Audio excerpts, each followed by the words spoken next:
dijitak tuh kepala. Assalamualaikum warahmatullahi wabarakatuh. Perkenalkan, saya Maya Juwita dengan NIM 2014050058. Di sini saya ingin memenuhi tugas mata kuliah Tafsir Tarbawi yang dibimbing oleh dosen kami, yaitu Bapak Dr. Zulhedi MAG. Pada kesempatan kali ini, di sini saya akan membacakan Quran Surah Al-Baqarah ayat 256 serta Surah Al-Kafirun ayat 1 sampai dengan 6. Yang pertama di sini saya akan membacakan Surah Al-Baqarah ayat 256. Bismillahirrahmanirrahim. La ikraha fid din, qad tabayyana rusydu minal ghayy, faman yakfur bit-taghut wa yu'minuna billahi faqad istamsaka bil udwatil wathqa infisama laha wallahu samiul alim. Tersebut adalah Quran Surah Al-Baqarah ayat 256. Selanjutnya saya akan membacakan Quran Surah Al-Kafirun ayat 1 sampai dengan 6. Bismillahirrahmanirrahim. Ya ayyuhal kafirun, la a'budu ma ta'budun, wa la antum a'biduna ma a'budu, wa la ana a'bidum ma abattum, wa la antum a'biduna ma'bud, lakum dinukum waliyadin. Tersebut adalah Quran Surah Al-Kafirun ayat 1 sampai dengan ayat 6. Dan selanjutnya di sini saya akan menjelaskan arti dari kedua surah tersebut. Yang pertama saya akan membacakan arti dari Quran Surah Al-Baqarah ayat 256. Pada ayat ke-256 dalam Quran Surah Al-Baqarah ini mempunyai arti tidak ada paksaan dalam menganut agama Islam. Sesungguhnya telah jelas perbedaan antara jalan yang benar dengan jalan yang sesat. Barang siapa ingkar kepada Tauhid dan beriman kepada Allah, maka sungguh dia telah berpegang teguh kepada tali yang sangat kuat yang tidak akan putus. Allah Maha Mendengar, Maha Mengetahui. Sedangkan arti dari Quran Surah Al-Kafirun ayat 1 sampai dengan 6 yaitu yang pertama, Qul ya ayyuhal kafirun, yang memiliki makna katakanlah Muhammad, wahai orang-orang kafir. Yang kedua, la a'budu ma ta'budun, yang memiliki arti aku tidak akan menyembah apa yang kamu sembah.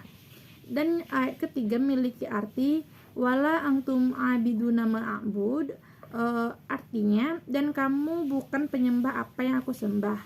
Ayat keempat memiliki isi wala an abidu ma abattum, yang memiliki arti dan aku tidak pernah menjadi penyembah apa yang kamu sembah.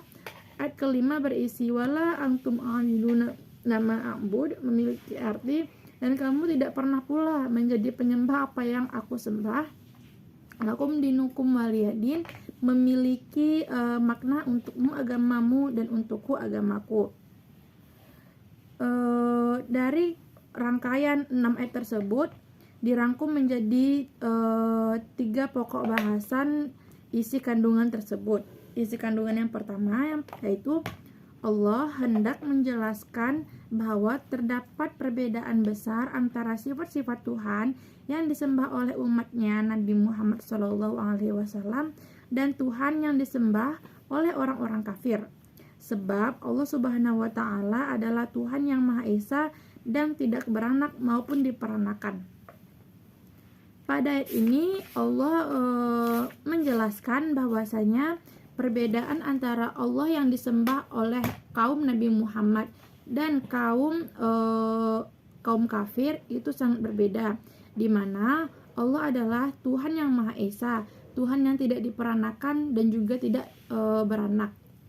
Yang kedua, isi kandungannya itu berkaitan dengan perbedaan sifat Tuhan dari keduanya, Tuhannya kaum Nabi Muhammad dan orang kafir tersebut tadi. Hal ini pun menjelaskan bahwa adanya perbedaan dalam bentuk pelaksanaan ibadah. Tentu saja umat muslim dan umat non-muslim memiliki tata cara beribadah yang berbeda. Dari segi hari kita berbeda, di mana umat Islam itu memiliki hari besarnya itu hari Jumat, dan juga pelaksanaan ibadahnya itu di masjid, berbeda dengan non-muslim yang memiliki berbagai macam tempat ibadah dan juga hari-hari untuk beribadah. Dan juga melalui surah Al-Kafirun, Allah Subhanahu wa Ta'ala menekankan perihal toleransi antara beragama. Hal ini dilakukan melalui pengerjaan ibadah sesuai dengan ketentuan agama masing-masing tanpa mencampur adukan urusan keduanya. Pada Quran surah Al-Kafirun ini kita juga diajarkan untuk bertoleransi, toleransi sesama agama satu dengan yang lain, tidak ikut campur atas kegiatan ibadah yang dilakukan mereka. Contohnya ketika tanggal 25 Desember yaitu hari Natal kaum Nasrani, di mana umat Islam dilarang untuk mengganggu pelaksanaan ibadah mereka. Begitu juga dengan umat Nasrani, ketika kita umat Islam melakukan ibadah hari besar seperti Idul Fitri, Idul Adha, orang itu juga dilarang untuk mengganggu kekhidmatan dalam beribadah kita. Sedangkan tafsir dari ayat 1-6 Quran surah Al-Kafirun itu berbeda-beda, di mana ayat pertama memiliki tafsir, yaitu surah ini adalah surah yang menyatakan pembebasan diri dari apa yang dilakukan oleh orang-orang musyrik, dan surah ini memerintahkan untuk membersihkan diri dengan sebersih-bersihnya dari segala bentuk kemusyrikan. Quran surah pertama memiliki tafsir mencakup semua orang kafir yang ada di muka bumi, tetapi lawan bicara dalam ayat ini ditunjukkan kepada orang-orang kafir Quraisy. Menurut suatu pendapat, di antara kebodohan mereka ialah mereka pernah mengajak Rasulullah SAW untuk menyembah berhala-berhala mereka selama 1 tahun. Lalu mereka pun akan menyembah sembahannya selama 1 tahun. Maka Allah Subhanahu wa Ta'ala menurunkan surah ini dan memerintahkan kepada Rasulnya dalam surah ini agar memutuskan hubungan dengan agama mereka secara keseluruhan.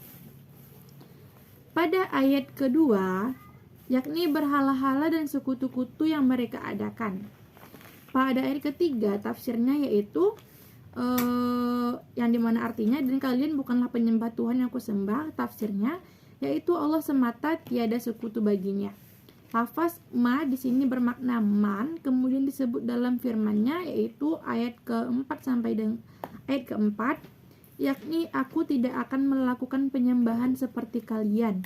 Dengan kata lain, aku tidak akan menempuh cara itu dan tidak pula mengikutinya. Sesungguhnya yang aku sembah hanyalah Allah, sesuai dengan apa yang disukai dan diridhoinya. Karena itulah disebutkan oleh firman-Nya ayat kelima, artinya kalian tidak mau menuruti perintah-perintah Allah dan syariat-Nya dalam beribadah kepadanya, melainkan kalian telah membuat sesuatu dari diri kalian sendiri sesuai hawa nafsu kalian, sebagaimana yang disebutkan dalam ayat lain, yaitu Quran surah An-Najm ayat 23 yang memiliki makna, maka Rasulullah Shallallahu Alaihi Wasallam berlepas diri dari mereka dalam semua yang mereka kerjakan, karena sesungguhnya seorang hamba itu harus mempunyai Tuhan yang disembahnya dan cara ibadah yang ditempuhnya. Dan lanjutannya itu ayat ke-6 dari Quran surah Al-Kafirun memiliki tafsir, yaitu jika mereka mendustakan kamu, maka katakanlah bagiku pekerjaanku dan bagi kalian pekerjaan kalian.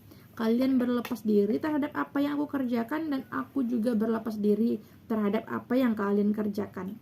Tersebut adalah isi kandungan serta tafsir dari Quran surah Al-Kafirun ayat 1 sampai dengan ayat 6. Selanjutnya di sini saya akan membahas tentang Quran surah Al-Baqarah ayat 256. Menurut tafsir Ibnu Katsir, Quran Surah Al-Baqarah ayat 256 ini memiliki tafsir, yaitu tidak ada paksaan untuk memasuki agama Islam. Sesungguhnya telah jelas jalan yang benar daripada jalan yang salah. Karena itu, barang siapa yang ingkar kepada tauhid dan beriman kepada Allah, maka sesungguhnya ia telah berpegang kepada buhul tali yang amat kuat dan tidak akan putus. Dan Allah Maha mendengar lagi Maha mengetahui. Untuk itu tidak perlu memaksakan seseorang agar memeluk agama yang tadi. Bahkan Allah lah yang memberi hidayah untuk masuk Islam, melapangkan dadanya dan menerangi hatinya hingga ia masuk Islam dengan sukarela dan penuh kesadaran. Barang siapa yang hatinya dibutakan oleh Allah, pendengaran dan pandangannya dikunci mati olehnya. Sesungguhnya tidak ada gunanya bila mendesaknya untuk masuk Islam secara paksa. Mereka menyebutkan bahwa ayat ini diturunkan berkenaan dengan suatu kaum dari kalangan Ansor, sekalipun hukum yang terkandung di dalamnya bersifat umum. Ibnu Jarir mengatakan, telah menceritakan kepada kami Ibnu Yasar, telah menceritakan kepada kami Ibnu Abu Adi dari Syu'bah, dari Abu Bishr, dan dari Sa'id Ibnu Jubair, dari Ibnu Abbas yang mengatakan bahwa dahulu ada seorang wanita yang selalu mengalami kematian anaknya. Maka ia bersumpah kepada dirinya sendiri, jika anakku hidup kelak, aku akan menjadikannya seorang Yahudi. Ketika Bani Nadir diusir dari Madinah, di antara mereka ada anak-anak dari kalangan Ansor. Lalu mereka berkata, kami tidak akan menyeru anak-anak kami untuk masuk Islam. Maka Allah Subhanahu wa Ta'ala menurunkan firman-Nya, tidak ada paksaan untuk memasuki agama Islam. Sesungguhnya telah jelas jalan yang benar daripada jalan yang salah.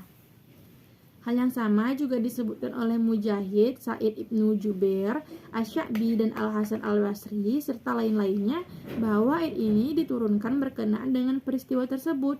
Muhammad Ibnu Ishaq meriwayatkan dari Muhammad Ibnu Abu Muhammad Al-Jarashi, dari Zaid Ibnu Sabit, dari Ikrimah atau Sa'id Ibnu Jubair, dari Ibnu Abbas sehubungan dengan firman-Nya, tidak ada paksaan untuk memasuki agama Islam. Quran Surah Al-Baqarah ayat 256.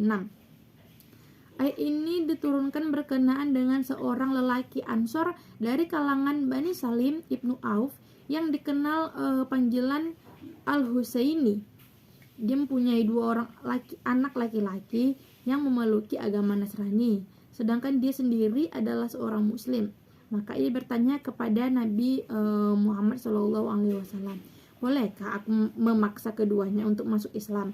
Karena sesungguhnya keduanya telah membangkang dan tidak mau kecuali hanya agama Nasrani. Maka Allah menurunkan ayat ini berkenaan dengan peristiwa tersebut. Hadis diriwayatkan oleh Ibnu Jarir. As-Suddi meriwayatkan pula hal yang semakna, tetapi di dalam riwayatnya ditambahkan seperti berikut. Keduanya telah masuk agama Nasrani di tangan para pedagang yang datang dari negeri Syam membawa zabib atau anggur kering.